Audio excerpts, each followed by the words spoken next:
Praise the Lord. Firstly, thank you for all your kind words in response to the previous videos. All glory to God alone. Here's another video by the grace of God with an interesting topic which was suggested by a dear church member. The topic for today is preparation of heart for a holy wedding. First, I'd like to encourage every young boy and every young girl to go through a season of fasting as they prepare for a holy matrimony. Fasting and knowing God's will is very important because the rest of your life depends on the person you choose to get married. Never, and I repeat, never go according to just your choice of person. It's very important to see God's will for your marriage. This is a very serious decision you will take for your entire life, and it is important that you take the right decision. I'm using strong words such as important multiple times because one wrong decision can ruin your entire life. When you fast for a life partner, make sure that you pray to have a Christ centered marriage. Do not be selfish and desire for materialistic benefits through marriage. For example, do not get married just because of dowry or maybe because of properties or because of money. God does not approve of such marriages.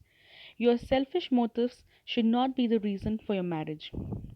Few checkpoints to consider or ask yourself before getting married. What is my understanding on marriage? Here you need to define what is marriage according to you. Why do I want to get married? Is it for your selfish motives that you want to get married or is it anything else? Am I ready for a lifelong commitment? Marriage is not a 1 or 2 months relationship or a 5 years contract or anything on those lines. When I say lifelong commitment, I literally mean lifelong commitment. Hence, there are marriage vows exchanged during marriage. In the presence of God, you literally exchange vows to not just be with each other in happiness, but also in the worst situation, whether you have everything to nothing, during good health to sickness. And in the end of the vows, you end up saying, until death, you both shall not be separated according to God's holy law. It is mandate for both the husband and wife to go for premarital counseling at your local church or talk to a few couples who've been married for a long time to know the pros and cons of marriage. Now, when I say pros and cons of marriage, I'm not saying that marriage is not a good thing, but seeking advice from elderly will alert or maybe teach you as to how you could react to certain situations when you get married. God calls marriage honorable in all, so it's important to keep your marriage holy. You need to pray for it even before you get married. According to Genesis chapter 2 and verse 24, the verse reads, "This is why a man leaves his father and mother and becomes attached to his wife, and they become one flesh." Just to give a small example or an explanation on this particular word, the word reads a man, not a boy, but a man. It shows that there is a maturity when a boy transforms to a man. That means when your husbands marry, you are a mature man. Reading further, it reads a man leaves. Now, when the word says leave, it means transition. That means you're not leaving them, your parents, forever, but you're moving on to the next stage of your life. A father, mother, and a child makes a family. So, in this context, it says that you move ahead from your parents to go and make a family of your own. The word attached in this context does not mean you're stuck, but you're glued to your wife for the rest of your life. The word wife is related to complement. The word complement, in other word, means completion. And the last part of the word says, and they become one flesh. So here the word says they, meaning husband and wife become one flesh. Once you're married, God does not see you as two individuals, but you both become one flesh. That means husband and the wife are united together in marriage.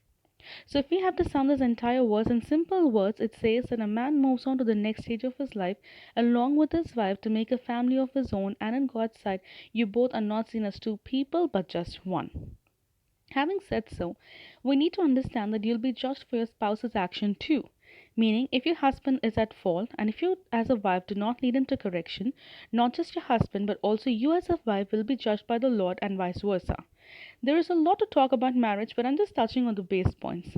A big reminder that everyone needs to remember until the last breath is that marriage is a ministry. Marriage is never a bed of roses. It's not all about happiness and fun, but you will experience pretty much every shade of life. But the best part would be that you're not alone in this. You and your spouse can overcome everything if you both stand strong together and never give up. Your marriage needs a lot of communication. Stats prove that lack of communication resulted in lack of trust. Your spouse should be your number one priority. There should not be any place for blame games in your marriage. When a misunderstanding arises, it is better to sit down, talk over, and sort this issue. Happy marriages just do not happen by snap of a finger. They take a lot of hard work every day. What's important is when there are misunderstandings, act like mature adults, bring your issue to Christ in prayer, seek God's advice, and talk it out to your spouse. Do not let the thought of separation come into your minds. Therefore, what God has joined together, let no man separate. Love your spouse genuinely, humble yourself, and be forgiving. Let no one judge your married life, or do not ever compare your spouse with other couples. Your spouse was uniquely designed for you. The grass is always green on the other side because it's well watered there. When such thoughts arise, start working on your marriage rather than comparing. Your married life should give glory to the Lord. It is okay to be upset with each other, but remember not to stay upset for a long time.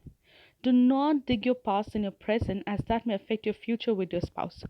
As wives, submit to your husband. As husbands, love your wife and do not be bitter against them.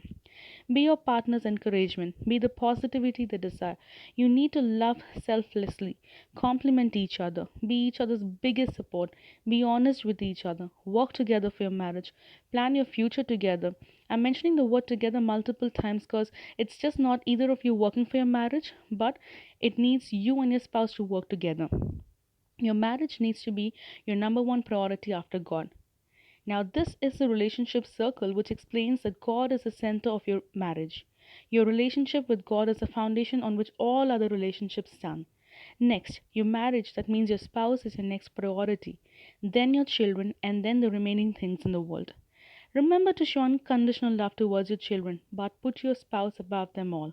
Because someday your children also will get married and move on, but until the last breath you stay with your spouse. When your marriage is strong, all your other relationships can also thrive. Once you get married, learn your partner's love language. It could be anything from holding hands, a cuddle, a hug, a kiss, or anything which is very beneficial in the long run. To make your marriage stronger, pray together, grow spiritually together, make friends with spiritual couples, go on vacations together, have lots of fun together, have quality time together, have each other's back, be each other's best friends for life. Before getting married, make set rules for the benefit of each other. For example, make a rule saying that both of you will not go to bed until you sort your misunderstanding and stick by it. Just like how a marriage lasts forever, this topic can never get end or never have an end actually. However, if you need any help, please ping me directly on Instagram. I could suggest you some preachers and few pages that you could follow on Instagram. And for counseling, you can also follow our page, which is Wedding Christian Talks on Instagram. Thank you and have a good day.